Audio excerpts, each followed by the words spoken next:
Good evening, everybody. I'm just a simple man, and my name is Noah Foster, and welcome once again to another episode of 205 Live Matters, episode number 35.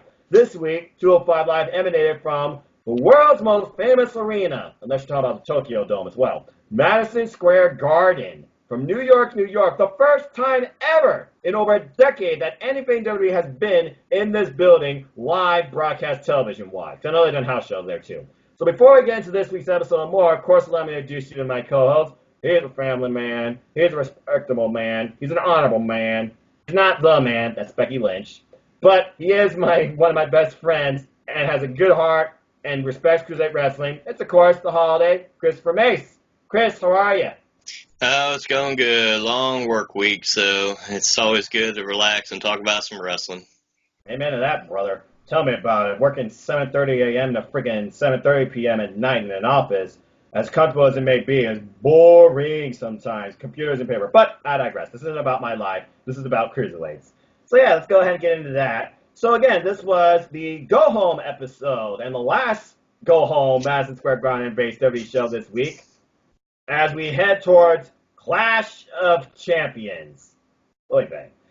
And basically, we start off with a recap of how we are setting up our Cruiserweight Championship match. 2 weeks ago, we had Oney Lorcan versus Humberto Carrillo, and Humberto Carrillo, he won. But last week, they were caught in guerrilla, basically saying, if I had the same opportunities as you, I would be in this match, and I could become Cruiserweight Champion, which, of course, led to the events that happened last week, starting in Drake Maverick's office. You know what? The match is set.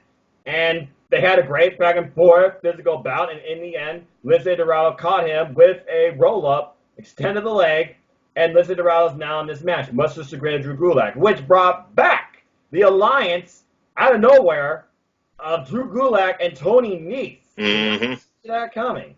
So now we have this whole triangle, well, no, square technically, of Tony Nese and Drew Gulak versus Humberto Carrillo and Lince Dorado, which was supposed to be our main event tonight. So we go right into the show. We get introduced by our commentary team of course, lead commentator Vic Joseph, color commentator in English, and first off, congratulations NXT on finally being viewed as a brand, not developmental. All the best to Nigel McGuinness. Nigel and Morrow have amazing chemistry. Beth does her best. So Nigel McGuinness is no longer part of 205 Live, which makes me sad. But you know what? They had to do something to the commentary team, so we bring in former NXT superstar and I guess NFL linebacker. Sorry, I'm hashtag non-sports. I don't remember the team. I think it was Boston something. Dio Madden. And apparently he was trained by Booker T. I'm surprised he didn't say good because we didn't hear that at all. But I thought he did okay for who he was.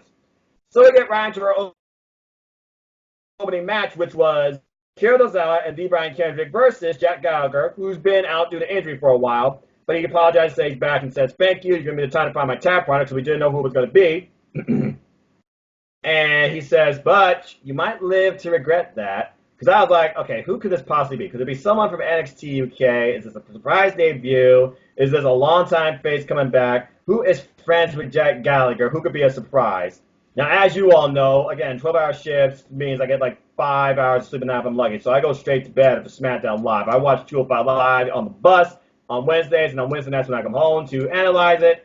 But I see a text from my friend Paul at church. He's like, Noah, you won't believe it's being 205 Live. And I'm 10% awake. So I open the phone, and I'm on voice chat in the hashtag 205 Matters Facebook group. And I'm like, okay, I'm tuning in. Holy shit! Kushida! Freaking Kushida debuted on 205 Live. I couldn't believe that. I'm glad he got a good reception from the crowd, too. And I thought this was a very nice match, and you saw Akira Tozawa's face. I don't think he's turning heel, but he's definitely turning into a much more serious competitor. Chris Mace, take me through your thoughts on this match, Akira Tozawa, as far as his stand on 205 Live, and the debut of Kushida. Well, like I said, the beginning of the show was pretty much explaining everything that was going on. We set up the main event for the night, and we had the opening match of Kira Tozawa and the Brian Kendrick versus the gentleman Jack Gallagher and his mystery partner. And it was surprising that it was Kushida. I mean, I have talked about before with the whole situation with Gulak back weeks ago, where he was talking about bringing people back from my past, the foreshadowing. Okay, now you introduce Kushida. Now it's time. We going to see that matchup for the Cruiserweight title on 205 Live? I know they had a matchup recently for the Cruiserweight title recently at a different promotion, but now it's time to see it at 205 Live now. But the match itself was fucking awesome. Excuse the way I'm saying that, but it was a damn good match, back and forth action. Like I said, the Brian Kendrick, some of the stuff I like with him. Like I said, he's the veteran in there. He's leading the match. You could tell where he's leading the match. You know, he's putting on his submission hold on Kushida, trying to get him to submit. Different things in the match, like the storytelling wise, you could tell that Brian Kendrick has come a long way from being what he was back when he was Spanky and tag teaming with Paul London to, being more of a ring general now in the ring. You could tell where he's leading the match and guiding everything. But the match itself was really damn good. The right outcome was done right. Kushida tapping out to Brian Kendrick. So let's see where this goes in the future. Is it going to set up a feud with now the Brian Kendrick and Kushida, or are we going to still continue to feud with the gentleman and the Brian Kendrick? Because now the gentleman's been able to get some kind of payback on the Brian Kendrick by getting a win over him and Akira Tozawa in a tag match. Yeah, absolutely. This was a huge surprise to me, but I was not disappointed. I thought they were going to pull like a legend card or longtime veteran type thing like they've been doing all week with Stone Cold and The Undertaker. I gotta be honest with you, I thought it was going to be Tajiri, because he does have past history with the Brian Kendrick. But I was wrong. Not that I'm disappointed. And yeah, this was a very good match from the get-go. Chance for Kushida. It started out, though, with Kushida and D. Brian Kendrick, but you just saw the scowl on Akira Tozawa's face. I need to look and see if they faced each other in Japan. I bet you they did, at least at one point. But anyway, yeah. It was basically a jockeying for positions here. It was all about control and speed, and Kushida definitely outpaced the Brian Kendrick. I mean, the dude is fast. No wonder he's a fan of freaking Back to the Future. Good movie series, by the way. But anyway, Jack, he's just curious because he's never been tagged with this guy. What does he bring? What can I expect from him? What can I learn from him? I think Jack was pleasantly surprised, too. Mm-hmm. And, again, we get multiple tags throughout the match. Jack gets tagged in. Then we get Akira Tozawa. He's tagged in eventually. And it's all about jockeying position for controls and counters. It wasn't until a distraction spot by Akira Tozawa. Maybe he has been under the Brian Kendrick's learning tree and taking it to force. Maybe he is turning heel. That the Brian Kendrick thrusts Jack Gallagher's shoulder into the turnbuckle post. Ouch. And then we get some tandem offense between the Brian Kendrick and Akira Tozawa with the elbow drop and the sit-out senton. And then, of course, one of my favorite spots, pick-out jab, one of my favorite moves by Akira Tozawa. And then Akira, he just seems much more serious, constantly looking at Kushida. They are taking quick tags. It's tag and tag between Brian Kendrick and Akira Tozawa. And it looked like at one point, Brian Kendrick and Akira Tozawa, I'm speaking a lot in third person tonight. Anyway, it looks like he was trying to do an assisted sliced bread that was countered into our hot tag to Kushida. And boy, did things change. Where Kushida just throwing himself against these two. Controlling the match. There's speed. There is that batter up right, I'm going to call it, because he knocked the daylights out of the Brian Kendrick. And then a beautiful spinning turnout DDT. But Akira Tozawa, he comes into play. And then Jack, he comes in for a little bit of offense. He's taken down via a running senton, though, one of Akira Tozawa's trademarks. And then Akira and Brian Kendrick, they take on Kushida 2-on-1. Seems like they have the momentum. They try and go for a tag maneuver, but Brian Kendrick is holding Kushida in place, only for Kushida to find a way to use that to his advantage. He moves Brian Kendrick into the way of Kushida's running kick, knocks Kushida way out of the ring. Brian Kendrick right now, he's in a bad state. So what happens? We get our finish. Vicious kick, spin around kick, and then the excuse me if I screw this up, Sakuraba lock, which I believe is a hoverboard lock. Immediate top of the Brian Kendrick. Kushida wins his debut. And on Twitter, Akira Tozawa says, "I want you one-on-one." Yes!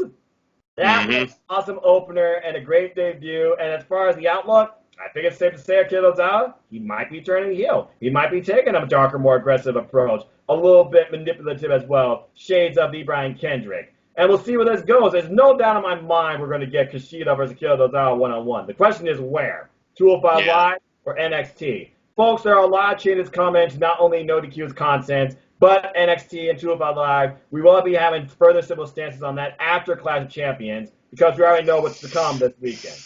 Anyway, next up, this was kind of pointless to me. Bali Singh brothers. They're saying that they've matured since being in time in the Bollywood studio. We have to regain the supporters of our billions and billions of Bollywood-type fans back in India. And when we come back, expect more and expect us to be the best tag team in 205 Live, which I guess now has 4 tag teams when you think about it. Almost could start their own division. So I don't think you have much to say about the Singh brothers, because you and I are pretty much on mutual grounds with that. But next, take me through your thoughts on this interview with Mike Kanellis. It was an interesting interview. He's talking about how he got the win over Tony Nese, and he's, discussing everything. He's saying, okay, I beat Tony Nese. I've done. He's trying to list everything he's done. He's forgetting that he lost to Drake Maverick, though. Let's just all forget that. Let's all forget about he lost Drake Maverick. Everybody forget that. But he's pretty much saying, what does he got to do to get a Cruiserweight Championship match? What does he got to do? What does he got to do? What does he got to do? And then here's his wife, Maria, coming out and saying, I'm so, acting like she's so happy he won a match, and all of a sudden she looks like she's angry and diary of an angry pregnant woman there, and she looks like she's about to kill him and so disappointed in him, and she's like, she's heading home and taking off. So you see Mike Kanellis all frustrated and everything. He's like, he doesn't know what to do. He loses a match, he's getting yelled at. He wins a match, he's getting yelled at. And this is entertaining in the point of this is real life. This really happens in real life. So this is where the entertainment and reality set in at the same time. So I thought it was really well done. Yeah, and it's weird. He wasn't even asked about himself. He was asked more about Tony Nese's spiral into depression and overall frustration. And the basically were saying, do you feel that you are a catalyst to where Tony Nese stands? He's like, you know what? Life goes on. And I'm doing nothing, and I'm sick and tired of doing nothing. I need to do something to prove to my wife that I'm somebody. Enter in Maria Kanellis, who seems like she's so happy he got the win, taking advantage of Tony Nese. You really think that win meant something? It meant nothing. Okay? And when you realize how much these wins mean nothing for you, then maybe I'll come back. Because basically she says, until you actually wake up, I'm gone. So now where does Mike stand? What does Mike have to do to make his wife happy and apparently come back? Where is this going? I don't know.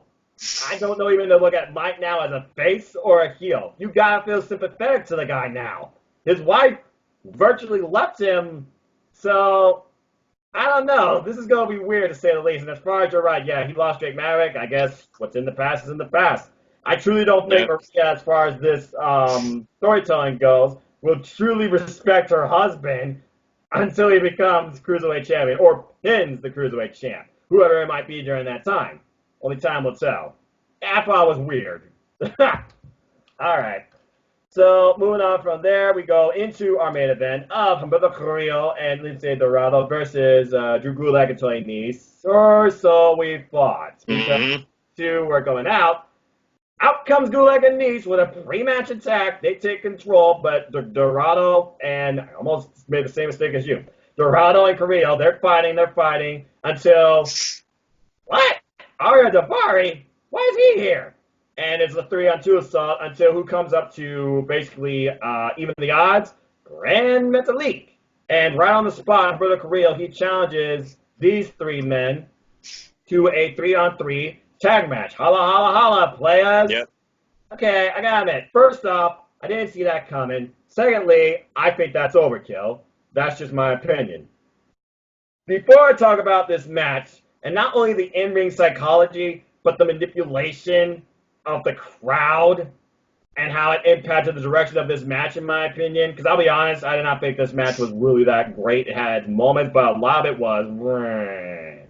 So, Chris, take me through your thoughts on this match. Not so much the outcome, but this match.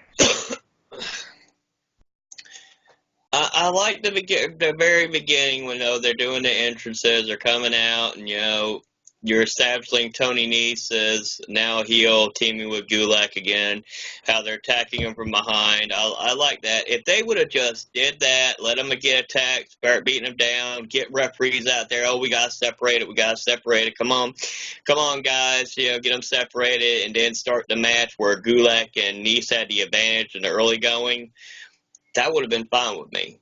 Agreed. But then you're adding Daivari, which, he does have a program with Lucha House Party and all that and everything.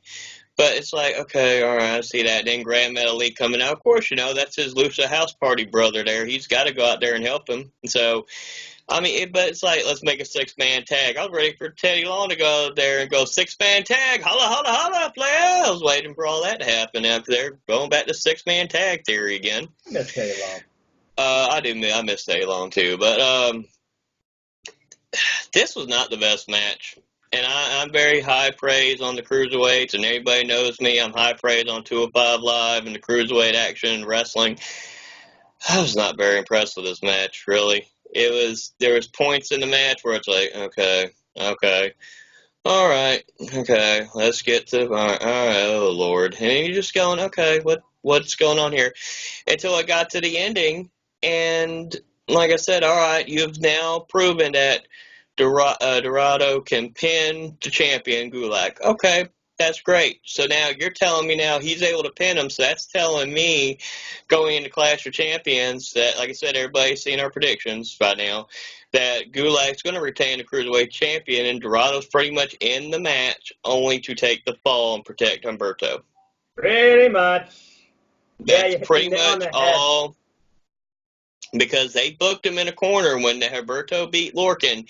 They kind of booked themselves in a corner there. You're building up a future star here with a slow burn and everything. If if he loses the Gulak, he goes all the way back to the bottom again because wins and losses matter. And NXT and 205 Live and NXTUK, they all matter. So if he had lost, he would have been all the way back at the bottom and you had to rebuild him up slowly again. So this way, it protects him at the end. Because if Dorado takes the fall, it still protects Humberto because he was not the one who took the fall in the match. Right. But the match itself, it's just like, okay, I think they should have left it at a simple tag match and left it alone, not made it a 6-man. I said it didn't really add anything, really any new dynamic to anything. Like I said, Daivari's there, and I'm impressed with Daivari as a heel, how well he's done recently, but there was just no sense adding him and Grand Metalik to the match. This is actually one of those matches I tell anybody to skip at this point, and that's being honest. It's probably one of the worst matches I've seen in 205 Live this year, honestly. It had its moments, but yeah, as a match as a whole, this was just messy, and obviously it got the crowd kind of shut off too, not just from the wrestlers, but we got a wave and a baby, moreover. But again, I appreciate Drew Gulak and the heels trying to bring the crowd back into the match, cradling Grand Metalik. That was pretty darn funny, and then I got the crowd massive pop. And then you hear Tony Nese scissor locking Grand Metalik singing Rockabye Baby. Drew Gulak basically stating Humberto Carrillo, there's your baby! I'm like, good grief, what's going on here? And as far as the capacity that Grand Metalik and Arya Daivari would have served, I honestly, if they're going to be out there to push the idea of where Lindsay Dorado stands, Arya Daivari and Lindsay Dorado, they're not done with each other. I would have just done some sort of angle where you just have the two at ringside, not involved in the match. But anyway, faces control the first half, the heels control the second half. There was a couple of high spots. It really didn't pick up at first until Metalik and Nese, they came into play after a wave, and we basically get arm drag, and then Grand Metalik, he controls the ring until Nese bulldozes him, which leads to a real down spiral of the match to the point some baby in the crowd was moreover. Again, I don't know what was going on there. I didn't think this was an international crowd. Maybe there was a baby or a celebrity. I don't know. I don't follow entertainment. Like, I don't follow sports. By the way, commentary, even at some point, I think they were kind of out of touch here. I mean, the new guy, I like the TMNT reference where he calls Lindsay Dorado Raphael the hothead. That was pretty funny. And I do like the fact they did bring up former Cruiserweight Cedric Alexander going in the biggest match of his career against AJ Styles' United States title. I respect and appreciate that. But anyway, going back to this match, there was slow tags on the heel side. Grand Metalik was mostly being controlled. And again, Gulak saying, there's your baby right there. Gulak comes into play, though. He brings the crowd back into the match by cradling Grand Metalik like a baby, which was pretty darn funny, I'll admit. Okay, that was that's clever. Again, Drew Gulak, incredible in-ring psychology. He knows how to control the crowd, whether heel or face. But then Nice comes in, we got Slow Scissors Lock. He's singing Rockabye Baby. You can barely hear it. He didn't really bring the crowd back in. Sorry, Nice. Korea, though, he gets a hot tag, and he's in there with Gulak. These two are no strangers to each other. And at some point, there's like a dimming issue with the lights. I don't know what the heck's going on there. But then again, WWE, they can't sometimes get even the freaking graphics right, so who knows? I wonder how much these people are getting paid. Maybe the person was falling asleep, like the person Eric Bishop hired. I don't know. Anyway, our first real hot spot, though, was when all 6 men were jogging for position on separate top spot turnbuckles. They were taken down, and you literally see the 3 faces set up to do moonsaults and the 3 heels. They all eat feet, but somehow, like crescendo, boom, boom, boom, super kick, all the heels down, all the faces down. That got the crowd back into it, a little bit of a pop. That was a pretty cool spot. And then we a spin-out powerbomb on Lince Dorado by Drew Gulak. Carrillo comes over the top rope. He takes out Tony Nese. I didn't know Grand Metalik could jump as high as Montez Ford. That was impressive. Yeah. Over the top rope, Hurricane Rana takes out Ari Daivari, probably the biggest pop of the match. And Lince Dorado, he finishes off the match with a shooting star press, as you said, pinning Drew Gulak. Now, for those of you who follow WWE psychology, it's obvious what that pretty much means. It means usually that guy is going to lose a title match, or in a multi-person match, he's going to eat the fall. So maybe this is just further serving up the idea of Lince Dorado sparring in his own pool of depression. If he loses this Sunday, maybe he goes into business with Ari Daivari, or maybe the 2 faces are 1-1. Ari Daivari is like, I told you so. But again, I did not think this had to be a 6-man tag.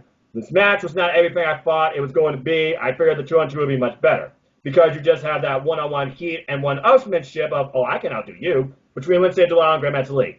And that's what I was looking forward to in this match. I figured Tony Nese was just an extra player. You added 2 others. That's overkill, in my opinion. And Gulak, he's just holding the title like this, with the angriest face I think I've ever seen on the guy, because he is the law. But so far, the law can be broken. And I like the fact on the graphic I have not seen that magical word, because, ladies and gentlemen, 205 Live matters. It does not belong on the fucking kickoff show. But I digress. Calm Brown, deep breath, woosha, woosha, rub your ears, woosha. Oh, Shantae. What is Jinder Mahal on 205 Live? That's why I think the Singh brothers are getting their friggin' training from Scrape All Mine. Anyway, so yeah, as far as this main event, not the greatest. I thought it was overbooked, and the crowd tuned out. But anyway, let's go ahead and grade this week's episode. So this was our go-home episode. This is the first time 205 Live emanated ever from Madison Square Garden, and probably will be the last because of what we hear in the news. But it's the go-home, right? You think about the go-homes for Raw and SmackDown Live. What matches did they hype you up for Clash of Champions?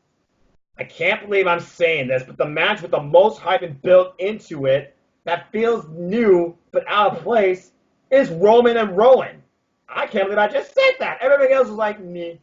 But anyway, as far as the Cruiserweight go-home setup goes, I mean, you're proving a point that Lince Dorado, he's showing that he deserves to be in this match. He's showing he can pin the champ.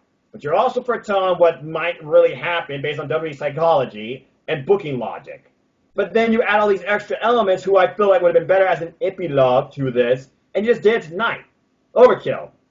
Not the best put-together show. I love Kushida's debut. That was the best thing out of this. And the fact that we're setting up Kushida versus Kyoto Zawa, I just don't know what's going to happen. The show was run-of-the-mill, though, and I already missed Nigel McGuinness.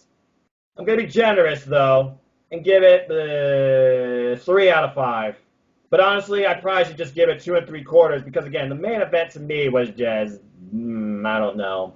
Chris, what about you? What would you grade this week's episode, 205 Live? The go-home, the Clash of Champions. 2.5. Yeah. The only reason I'm giving it 2.5 but not a 2 is because of the debut of Kushida on 205 Live. They added a new commentator and took away Nigel McGillis. Like I said, it's going to take time for that gentleman to, get his stride into it. So I had to bear with him on his commentary and give him time to get used to everything. You got to give these guys time. But, I mean, Nigel McGillis took a while when he first was an announcer in Ring of Honor. I mean, he did take time for that. So, I mean, it does take time to grow. The commentary didn't really help. Normally the commentary gets you excited and pumped up for the match. That didn't really help. Kushida's debut was probably the best thing on the the thing. The main event got too overbooked, and like I said, the crowd pretty much let them know about it too. Yeah. Yeah, they tried the heel, and the thing is, if the crowd is rejecting the match as baby faces, which is what we had. We had 3-on-3 heels versus faces. The baby faces should have been trying to get the people pumped up. Right. Why is the heels having to do it? Gulak and Nice were having to do it. And like I said, it's not like Dorado and Grand Metalik are rookies because they have great experience in wrestling. At least both of them combined have over 10 years experience in the wrestling ring. They should be able to know as babyfaces to get that crowd going. The heels should not have gotten that crowd excited and gotten them back into the match. It should have been the baby faces. You want them to be booing the heels and cheering for the faces, but this is 2019. We got all that shades of gray and everything else. But psychology-wise, should be the baby faces going, yes, man, got to get back in the match and get that hot take, get motivated, It was the heels doing everything to get the crowd back into the match, and that was really disappointed. Yeah, and more so, it was Drew Gulak more than anybody else. Arya Daivari trying to thank you, trying to elicit some feedback from the crowd. I feel like Arya Daivari is the only one that elicits some sort of hate from the crowd. I did hear some subtle boos for him. But besides that, Drew Gulak trying his best, bringing the crowd into the match with the Rock by Baby. But again, you want the crowd to support the baby faces, not support the heels. The psychology here was just not the normal. It was weird. Yeah. Not a bad episode, but just weird. And you overbooked your main event, trying to put in more than 2 stories we already got going into the Cruiserweight Championship match, plus another story we apparently might have after it's over. Again, I would have left Grand Metalik and Akira Arya Daivari at the most an outside edition capacity, not an in-ring capacity. And honestly, neither of those probably shouldn't even been out there. It probably would have been a much more different dynamic. So, like I said, the only reason I'm being generous, though, is because at least I am excited for the Cruiserweight Championship match versus others on the card. And Kushida had an awesome debut, and I got a teaser of what I can look forward to that I've been waiting for a long time. So, yeah. 3. And I'm going to give the new guy a chance because it is his first night. And it was a Madison Square Garden, so, I mean, that's an accomplishment in itself. Right. All right. So let's go ahead and move on into some simple stances. Now, I feel like we should just get this one out of the way. We already kind of foreshadowed it, but let's talk a little more about it because here we do respect the Cruiserweight Championship match more than anywhere else in ODQ. So we both already gave our picks. We believe in the law. Drew Gulak. He's got the most star power. He's got the most recognizability. He's got the best character. And I feel like the next opponent, personally for me, that I can see him being set up for, is Kushida. I think they put Lindsay Dorado and Puerto Carrillo in this to drive a different storyline. I don't think neither man is personally ready. So, again, I went with Drew Gulak. Now, as far as what I think is going to happen next, let's go ahead and talk about that.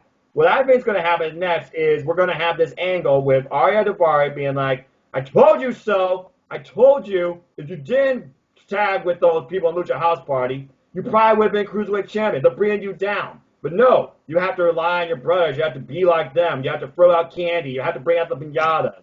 If you went into business for yourself, because I believe in you, you probably would have been Cruiserweight champ. And this might lead to a match with Grand Metalik. He's in there with a match. He's got Lindsay Dorado with him at ringside. Grand Metalik wins. Lindsay attacks him. Heel turn. Lucha House Party finally broken up a bit. Kalisto comes out and wonders, what the hell are you doing? And we get Kalisto versus Lindsay Dorado maybe 2 weeks from now. So I feel like Drew Gulak's going to retain, and Lindsay Dorado's going to go heel in the short run. And as far as Puerto Carrillo, good luck working your way back up. You're still incredible, but not your time to be Cruiserweight champ. So that's my brief thoughts on the Cruiserweight Championship match and what I think is going to happen afterwards. Chris, what about you? I think it's inevitable that Dorado's going to turn heel at some point. I think it's I mean, I don't see him swerving us and having Grand Metalik turn heel or anything like that. I think it's going to be end up like you said, Daivari versus Grand Metalik in a match, and then Dorado actually helps Daivari beat Grand Metalik, and then you see the heel turn. They start beating down Grand Metalik, and then Kalisto comes out wanting to know what's going on, what are you doing? And they both beat down Kalisto, and that's where it starts with the heel turn, him teaming with Daivari. Mm-hmm. Now, as for after what's going to happen after with Humberto, he's going to just keep building himself up. He's got to just keep building himself up, having some good wins and stuff like that, and just keep on slow burning. I see them maybe doing something where, you know, Mike Kanellis is demanding, and like I said, I think the main reason Dorado's in the match is class champion, so he could take the fall, protect Humberto. So you could see it where it's Kanellis versus Humberto for the number one contendership, and Kanellis gets the win over Humberto. And that way you could set up a match, and you could have Kanellis being the tweener, because you don't know what he is right now. You knew he was established as a heel, but now as of late with everything going on, what is he going to do? You don't know exactly. And then you could have him face Gulak for the Cruiserweight Championship at Hell in a Cell. Right, it was there. And folks, again, we're going to have an extra long Simple Stance discussion next week because I think things are really about to change on the WWE Network. But I digress. But yeah, I completely agree with you there. And again, you did bring up the name of Mike Kanellis. He's got one major win over Tony Nese. What could his next major win be? Could it be over Lince Dorado? Could it be over, I don't know, Oney Lorcan? Who are you going to build next? And where does Oney Lorcan stand? It's obvious his next match to me. It's got to be Oney Lorcan versus Tony Nese. I wouldn't be surprised to see that booked next week, Tuesday. But yeah, again, bottom line, I believe in the law. Why does everybody got to have the blank as their freaking title in WWE? Then again, I'm just a simple man, so there you go. And I'm the holiday, so there you go. Anyway, yeah, we both believe in Drew Gulak for the best 205 Live, retaining his title this Sunday as Cruiserweight Champion. Okay, so, Chris, what do you want to talk about tonight on Simple Stances? What's on your mind? Well, did you see the match between Rey Mysterio versus Grand Metalik on Raw? Oh, boy, did I. Yes. Okay. Where do we begin? Well, let's see here. You see now that Rey Mysterio has faced somebody from 205 Live.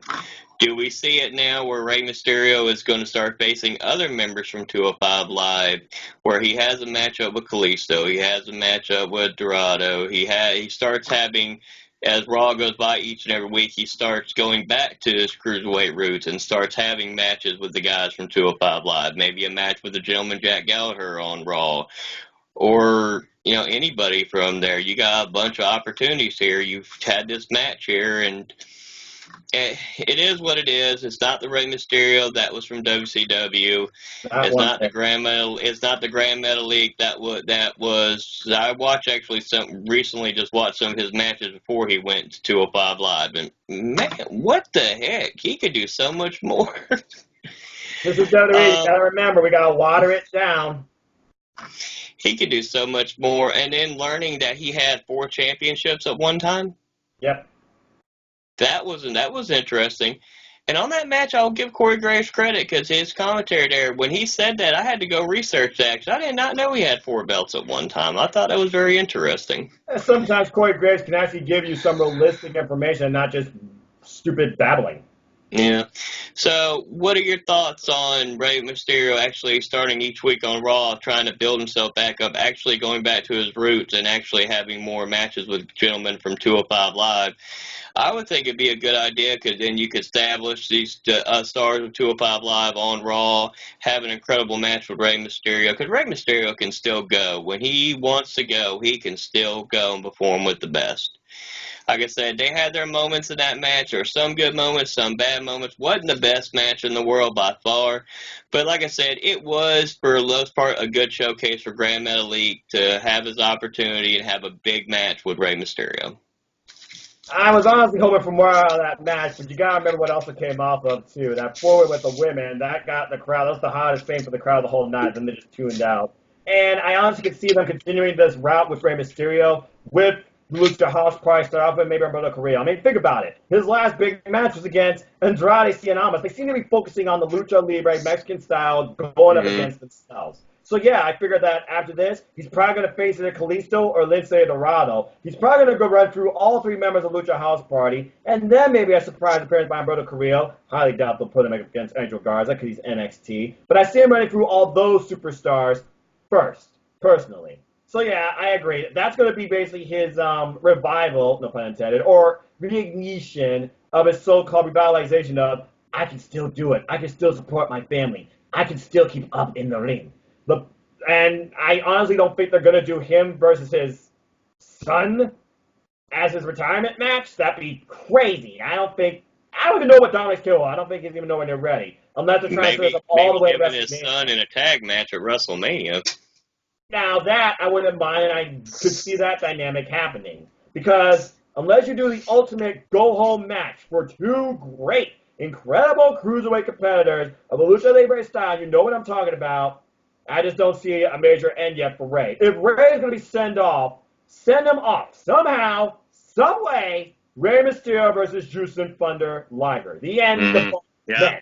Simple as that. But yes, that's what I've been saying. I believe they're going to run through Lucha House Party and Humberto Carrillo before they do anything other major with Rey, because I don't see him going in the ring as much as I would like to with, I don't know, Cedric Alexander, Ricochet, Mustafa Ali, who is a big Rey Mysterio supporter and inspired WWE superstar. And I would love to see those matches come to fruition. I can see them going that direction. But yeah, I believe they're going to start off with all three members of Lucha House Party. He clears them, the sky's the limit. I don't think he's going for a title anytime soon, though. Not even mid-card. AJ Styles versus Rey Mysterio, though, that would be interesting for the United States title now that I think about it. But only time will tell, because both men might not be on the same show. Again, rumors. Are we getting a full-fledged draft? If it means an end to the beep-land wildcard rule, please and thank you. Anyway, great stance. All right, let's see here. So, good brother Chris, he supplied a fantasy booking simple stance tonight. Now, you've been reading the same stuff I have. We know NXT is officially being known now as a third brand. They're also a lot of their pay-per-view type scheduling for 2019. The Royal Rumble weekend does not have an NXT takeover with it. When I first saw it, I was like, what? But they are going to do a Worlds Collide, where NXT, 205 Live, and NXT UK will meet each other in competition. And this isn't no crappy Survivor Series where only one brand's going to be dominant. No, people, this is wrestling. We're going to see incredible matches and see who truly can win in a ring. So, good brother Chris proposed this because he and the lovely Cindy G, they are going to go watch a SmackDown Live / 205 Live in the coming weeks. But we also know what seems like, I was going to say for next week, but fudge it. We'll just tease a little bit here. We know that 205 Live may be taking a different direction. It is not officially known when or how or what or if it's going to end. But good brother Chris proposed this as it's the end type match or the first step in the next evolution of this title. Who would you book for a fatal five-way Worlds Collide Cruiserweight Championship ladder match featuring the current Cruiserweight champion, one Cruiserweight from Raw, one Cruiserweight from SmackDown Live, one Cruiserweight from NXT, and one Cruiserweight from NXT UK? Bam! Good brother Chris, that's loaded. That's easy. It does seem kind of easy, to be honest, though, because you consider how many Cruiserweights on Raw or SmackDown Live. But anyway, why don't you go first? Cedric Alexander from Raw, Buddy Murphy from SmackDown, Kushida from NXT, and you put Devlin from NXT UK against Gulak for the Cruiserweight Championship 5-way ladder match. All right, so that's what you think. Okay, so obviously I feel like Drew Gulak, if this happens, he's still going to be Cruiserweight champ. I don't think nobody right now in the 205 brand is at his level. Outside it, I do see a few. So here am I. Drew Gulak, obviously, is your Cruiserweight champion. Raw, I was thinking about this for a moment. I'm like, okay, who's been in a ladder match versus who hasn't? In this match, you probably want people who've not only been in it, but you also want to surprise everybody. You see the potential in some of these superstars. What could they do in an environment like this? What would they be willing to do? So yeah, I agree. Cedric Alexander from Monday Night Raw, he has the most promise. Unless you classify Ricochet as a cruiserweight because he has been in a ladder match. But no, I'm going with Cedric Alexander. Now, as far as SmackDown Live, I'm actually going with Mustafa Ali. I think Mustafa Ali can pull off some incredible antics in this match. Not to mention, we saw what he was capable of at Money in the Bank, where he should have won, but what's in the past is in the past. Now, as far as NXTUK, man, Jordan Devlin is a top-tier star. I'm waiting for them to recreate Over the Top Rope with him and Walter for the NXTUK Championship. And I bet you, I will bet a shirt on this. The next TakeOver, Walter versus Jordan Devlin, NXT UK Championship. Book it, Johnny Saint. But anyway, as far as cruiserweights go, yeah, I agree on, actually, no, I don't. I'm going to take a different dynamic here. I'm going to go with Noam Dar, actually, because of his heelish tactics. And I think he would add an interesting chemistry to this match. He's no stranger to Mustafa Ali, but as far as I know, those two don't have heat. Which leads me to NXT. What could the Time Splitter do in this, I wonder? But I am not going with him. My NXT pick is actually former X Division champion Joaquin Wilder, DJZ. So my five-way is Joaquin Wilder, Noam Dar, Mustafa Ali, Cedric Alexander, and Drew Gulak. And I'm also going to say this right now, I bet you Tony Nese would interfere. There you go. So I hope they do something like that at Worlds Collide. I would love to see the Cruiserweight title match in a ladder match. It's one of those gimmicks they haven't like renamed or redesigned or really redefined or incorporated into 205 brand or towards the Cruiserweight title. Imagine what a ladder match can do with the right people or the wildness of expectations for certain people with the Cruiserweight title up there. If you're fighting for the Cruiserweight Championship in a ladder match, the only thing that limits you truly is your imagination. I know they say that already, but nobody does anything super big in a ladder match, it seems, except for a few people. Cruiserweights, I feel like, can pull out the most potential with a ladder. So there you go. That's my fantasy booking. Let us know what you think in the comments down below. Fantasy book your 5-way, 5-brand, Cruiserweight ladder match for Worlds Collide, potentially even Royal Rumble. Let us know who you agree with or disagree with. Who would you like to see in a ladder match for Cruiserweight title? We'd love to hear from you, because your opinions matter. And whether you hate me or support me, hey, I'm still going. All right, so let's go ahead and close tonight, of course, continuing our list of greats in Cruiserweights. As you all know who's been following the series, we've been listing our top 25 matches in the 205 Live brand. As you all know, I've been more chronological because, again, I've watched this since episode 1. I've been there for the best of times, I've been there for the worst of times. But I digress. We are now on number 16. And trust me, when I get to the top 10, it's really going to kick off. But I don't think it kicked off here yet. But this was an incredible, incredible match. Going back again to the multi-man dynamic that we discussed last week, where we truly think that the audience receives multi-person cruiserweight matches versus one-on-one. I feel like just from what I watched and remembering how hot the crowd was for this, they do. My number 16 is actually number 1 contendership Cruiserweight Championship match, Fatal 4-Way, non-elimination. Mustafa Ali, Drew Gulak, Hideo Itami, and TJP. In this match, he was figuring out the opponent for Cedric Alexander to face for his Cruiserweight title at that year's SummerSlam. And boy, was there a lot of dynamics here. Not only did you have the trio at the time of Drew Gulak, Lee Brian Kendrick, and Jack Gallagher, who were feuding at the times with Mustafa Ali. Then you had TJP, who felt undervalued, but feel like he was the cruiser great. Had Hideo Itami on the whole man about, respect me! And Mustafa Ali, the Hard 205 Live, it was red-hot action all over the place. It was guys jogging for position, hitting each other with moves and kicks. At one point, Mustafa Ali planted Drew Gulak face first, while TJP Destruction kicked him in the face, while Mustafa Ali kicks Hideo Itami after he takes out TJP. All 4 men are down. We have a body-on-body collision at one point between Mustafa Ali and Hideo Itami. We get crowd chants, this is awesome. And then one of my favorite points of the match is Gulak saying, I respect you, to Hideo Itami, and then slaps him in the face. And the two beat the daylights out of each other, really challenging each other's physical capabilities. It was almost like I was looking at Tomohiro Ishii and what he brings out in the best of New Japan Pro Wrestling. As they slapped each other, chopped each other, rebound, kicked each other, exchanges, outside the ring while they were on their knees, they were still fighting each other. Back inside the ring, they were still fighting each other. But in the end, Drew Gulak won applying the gulag on Mustafa Ali after capitalizing what Hideo Itami did to Mustafa Ali after TJP was taken out. So if you want to see what a fatal four-way is like when all four men put it out there, it's not one guy just winning, but everybody jogging for control, and you have one-on-one to all four-man exchanges, watch this match. Fatal four-way, number one contendership for the Cruiserweight Championship match from July 24th, 2018. That is my number 16. All right. Chris, what about you? See, this is the part of the show where I like to save my match, and I like to sometimes test Noah to see if he remembers this. So let's see here. March 7, 2017, Tony Nese, who made their debut finally in a 205 Live match. Oh, man, 2017? March 7, 2017, Tony Nese versus who? Was that Noah Dar? That can't be Noah Dar. Who made the debut? You should know this because you're a fan of his. You should know this. I can't remember right now. It's 90 degrees and my brain's fried. Austin Aries. I'm a fan of his. Austin Aries. Oh!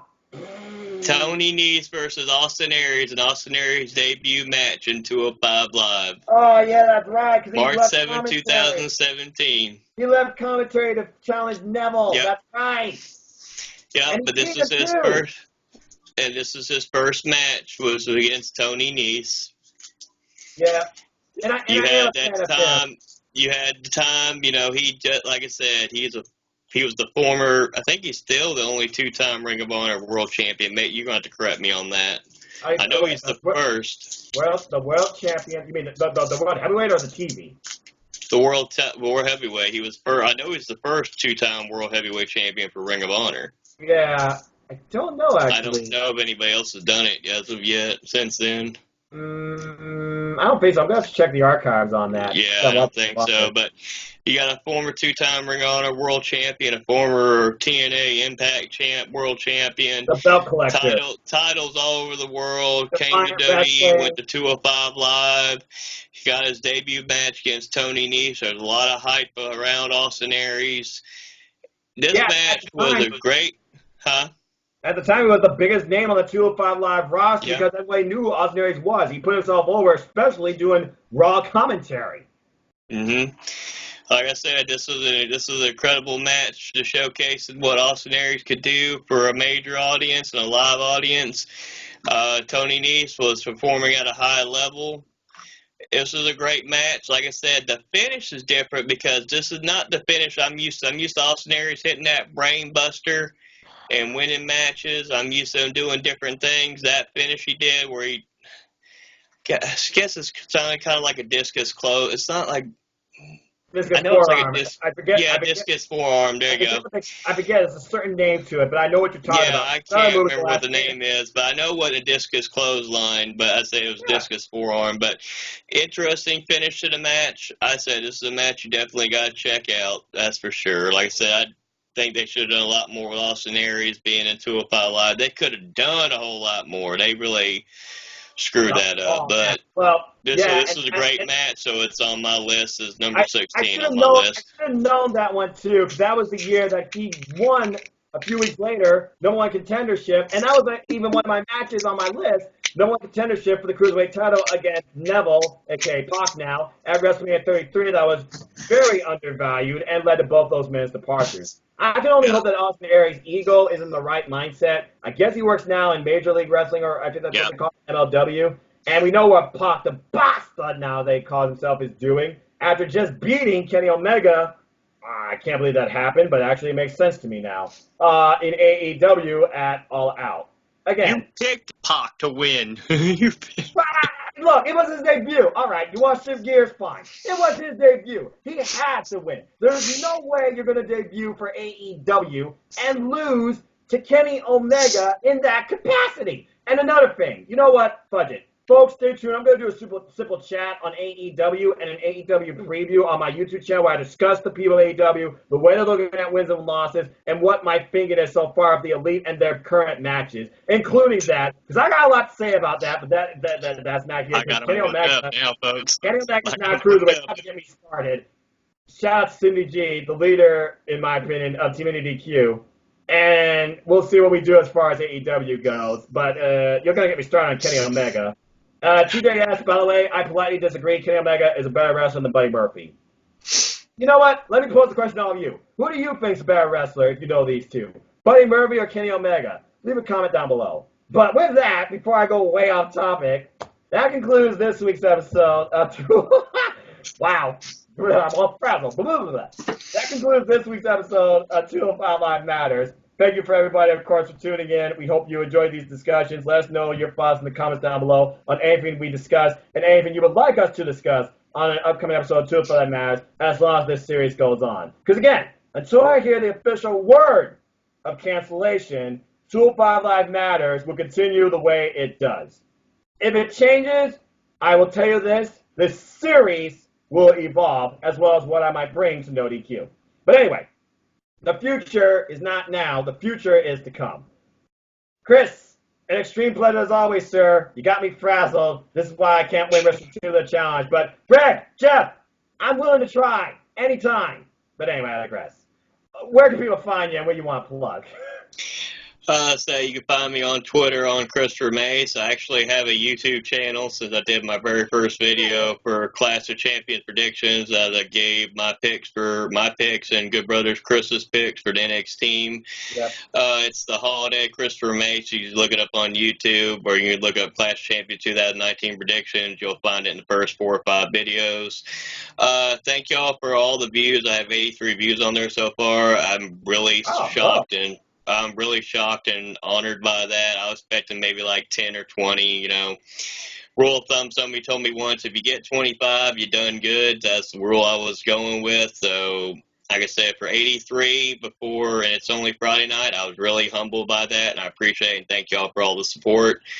I will be probably starting to put some things on there at least once a week. I know I plan either Tuesday night or Wednesday to do a King of the Ring perspective of this year's King of the Ring. There's a lot of bad, negative stuff about it, but I want to get into all of it and break it all down and scenario. And unfortunately, I had to admit, though, to me and Noah are still in our Team NDQ's King of the Ring thing because he picked Corbin in the finals. And I picked Gable in the finals. And I picked Gable's in the finals. So that's going to be interesting how that plays out because his pick versus my pick. We'll see who wins that. Bring it. Support Aftermatch Wrestling. Stephen and Jerry do great work. I know their NXT Tea Party episode 60 should be getting posted here soon. So get ready to check that out. They do great work. They're doing What's NXT Live. That's fun to see them doing it live. I'm glad they got over 100 subscribers so they can start doing them live. Then they have their Clash Champions predictions up with the Simple Man Noah over here as well. They did that live this morning.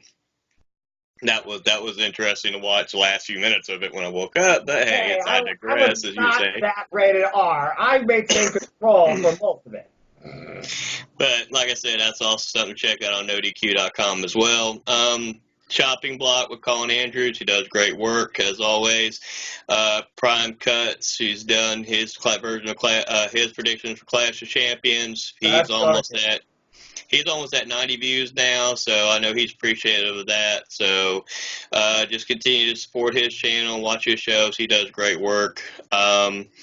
James and Owen, they always do great work with their stuff. If you haven't checked out Owen's 2000th episode yet, go check it out. It's 2 parts. Yeah, it's 16 hours. It will take you a whole day to watch it, or just take it in stride like I did and watch an hour a day, and that's what I do. So, like I said, love you, Owen, but man, that was a long show.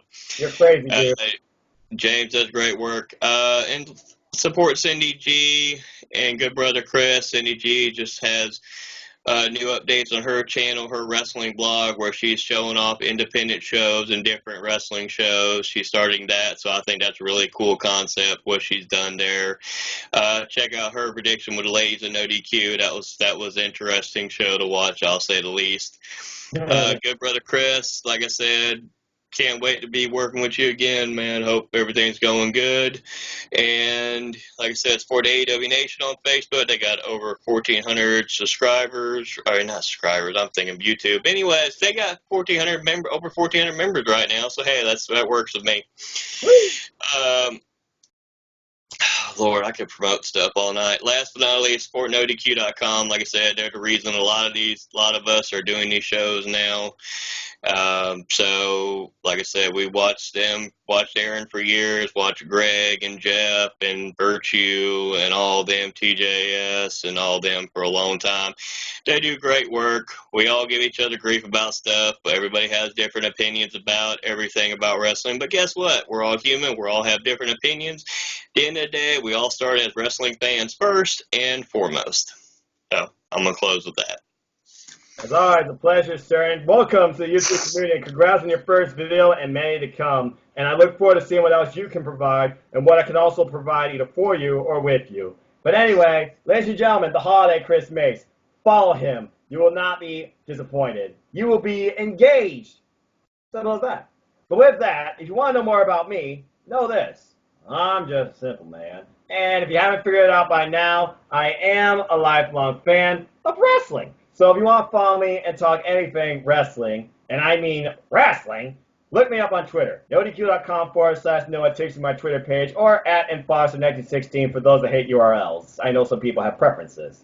Also, you can follow my simple YouTube channel here at youtube.com/user/NoahFoster210. You'll find all sorts of recaps, summaries, video and audio forums for predictions and just takes and discussions and opinions on all things wrestling, WWE and beyond, AEW, New Japan Pro Wrestling, Impact Wrestling, Ring of Honor, and independent wrestling in general, sport independent wrestling, folks, as well as much more. It's really been an extremely busy weekend for me, as me and my crew, outside NoDQ, we are the elite of wrestling. And we will be doing our shoot podcast, as we do on a bi-monthly basis, called The Elite of Wrestling. So stay tuned for a fun discussion on my friend Eric Brown's channel, Neo Entertainment, great guy. Follow him on Twitter, great conversations, where we'll be discussing everything wrestling, primarily AEW, and so much more that has happened since early July. Also, stay tuned for my simple YouTube channel, where me and the holiday here, we will be doing predictions on New Japan Pro Wrestling's destruction shows in both Kagoshima and Beibu. Apologies if I screwed up those names. That are occurring this weekend. Highlights include, but not limited to, Hiroshi Tanahashi, the ace of New Japan, versus Zack Sabre Jr. defending British Heavyweight Championship that he just beat the guy for at Royal Quest. We also have, of course, Kota Ibushi defending his G1 contract to challenge the current champ, Kazuchika Okada, at Wrestle Kingdom 14 against one guy that beat him during the G1, Kenta. And so much more, including Birds of Prey challenging Bullet Clubs, ELP, and Taiji Mori. It's Robbie Eagles and Will Ospreay, one of the best wrestlers in the world. There, I said, screw PWI. Bias. Blech. They're challenging for the IWGP Junior Tag Team Championships. And, of course, I'm following the Young Lions Club. Stay tuned for more on that. We also got, of course, the Guerrillas of Destiny defending the titles against Ishii and Yoshihashi. Again, New Japan Pro Wrestling is my number one, folks, if you haven't figured it out by now. Simple as that. So if you want a lot more about my thoughts and takes and discussions on New Japan Pro Wrestling, follow my simple YouTube channel. I think that's mostly the heart of it. As well as, of course, hashtag 205 Life Matters. You'll find everything in a nice playlist as well. Also, I recently started a new audio form where I summarize what I watch in wrestling and what I've heard in wrestling to an extent in the news, NoDQ and beyond, called A Simple Man's Rant in Wrestling. Stay tuned. I will be doing an episode before Clash of Champions on my simple YouTube channel discussing further thoughts I have on Clash of Champions, what I've seen from the Super J Cup now that I can finally see it, what I expect to see from Road Destruction, Young's Lion Cup summary, and so much more. And if you haven't figured it out by now, why are we doing this? It's simple. Support NoDQ. The reason I'm in YouTube. Forever indebted to Caitlin and Aaron Riff and the entire NoDQ Galaxy and Team NoDQ family. Go buy a shirt. NoDQ.com/shirts. Or a cup. Or a tapestry. They don't have pants and pajamas yet. Sorry. Or a cap. Or get Greg Cherry shirt that you could win on his show. Buy Jeff Meacham shirt. Buy it all. What are you waiting for? Just buy it. Do it. Go buy all the NoDQ stuff. NoDQ.com/merch or NoDQ.com/shirts. I'm not sure if both links work or just the first one. Also, your opinions matter. So go make a friend, make an enemy, or attempt to out-troll the Troll Slayer, Virtue, on NXTUK's official website. There's a comment section on everything. Polls, columns, memes, gifs, reviews, recaps, predictions, sexy female pics. You name it, it's there. It's wrestling. Primarily WWE with a little bit of independent wrestling and a sole interest in AEW. And stay tuned because me and Timmy Q, we will definitely be doing more of AEW, including predictions on AEW Full Gear, which will probably be the last AEW pay-per-view of the year. Also, I might do a simple preview of the first episode of AEW on my YouTube channel, and who knows, maybe I'll see if Aaron Rick will put it up on his. Whether it's by myself or with Good Brother Chris or Cindy G or Good Brother Chris that are spearheading hashtag give AEW a chance. And go follow all of them, because again, great people and true supporters of independent wrestling. Because folks, yes, that's where it all started. Respect it. Simple as that.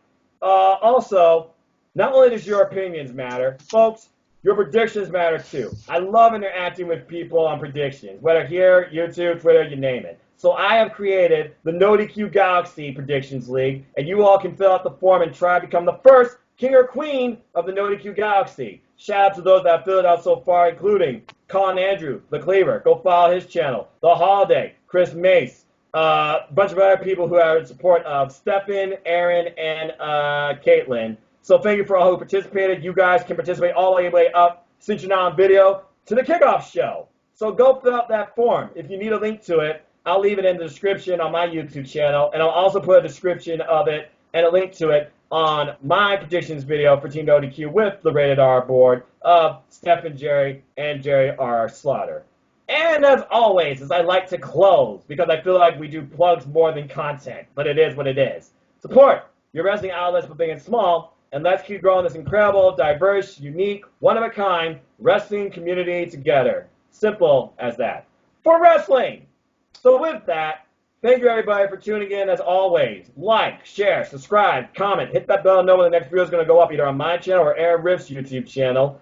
Thank you for those who tune in. Be courteous in the comments. Be respectful to one another. We're all fans of our own design. And again, just tell your friends about this. They might like it. And join the hashtag 2FLAMATCH Facebook group too to talk more about this and Cruiserweight Wrestling. It might be rebranded. Again, there are changes coming to NXTUK. There's changes coming to what I do. Because a big change is coming for WWE. And we'll talk more about that next week. But until then, we are done here. So thank you, everybody, for tuning in. Enjoy Clash of Champions. Enjoy wrestling. Enjoy time with your family. Tomorrow is never guaranteed. Be subtle. Be simple, like me. Or to an extent, like me. And until the next video, and where we crown the first winner of the NXTUK Galaxy Predictions League, and see if Sun keeps his title at the Clash of Champions, where I will, of course, be keeping score. Not necessarily live, because it depends. I might go live, I might not. Haven't decided. But until the next video, whether here, on YouTube, somewhere else in the universe, or the Twitterverse, or on NXTUK, take care, and I hope you all have a good night. Have a good night, y'all. And remember, whether you hate me for saying it or not, I stand by this and I'll take it to the grave. 205 Live matters. Indeed. Oh, man. I love Renaki. I do too. Indeed. Simple as that. And again, good luck to everybody in Team NXTUK and the NXTUK Galaxy and beyond this Sunday for Clash of Champions. Bye, everybody.